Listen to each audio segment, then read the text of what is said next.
مہاراجہ رنجیت سنگھ۔ مہاراجہ رنجیت سنگھ پنجاب کے مہاراجہ تھے اور ان کا نام رنجیت سنگھ تھا، اسی لیے ان کو مہاراجہ رنجیت سنگھ کہتے ہیں۔ مہاراجہ رنجیت سنگھ کا انصاف مشہور ہے۔ ویسے تو ہندوستان کے سبھی راجاؤں کا انصاف مشہور ہے، لیکن یہ واقعی سب کو ایک آنکھ سے دیکھتے تھے۔ سزا دینے میں مجرم اور غیر مجرم کی تخصیص نہ برتتے تھے۔ جو شخص کوئی جرم نہ کرے وہ بھی پکڑا آتا تھا۔ فرماتے تھے علاج سے پرہیز بہتر ہے۔ اس وقت اس شخص کو سزا نہ ملتی تو آگے چل کر ضرور کوئی جرم کرتا۔ بعد کے حکمرانوں نے انہی کی تقلید میں جرم نہ کرنے والے کو حفظ ما تقدم کے طور پر سزا دینے اور جیل بھیجنے کا اصول اختیار کیا۔ کبھی مجرم کو بھی سزا دیتے ہیں اگر وہ ہاتھ آ جائے اور اس کا وکیل اچھا نہ ہو۔ ٹھگی کا انسداد کیسے ہوا؟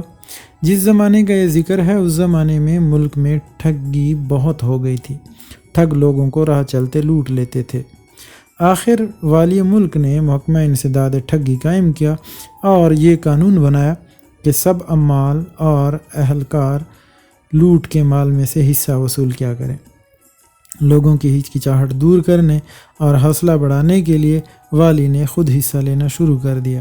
ٹھگوں نے جب یہ دیکھا کہ ہمارے پاس تو کچھ بچتا ہی نہیں بلکہ پلے سے دینے کی نوبت آ گئی ہے، تو ٹھگی سے توبہ کی اور رفتہ رفتہ اس کا بالکل انسداد ہو گیا۔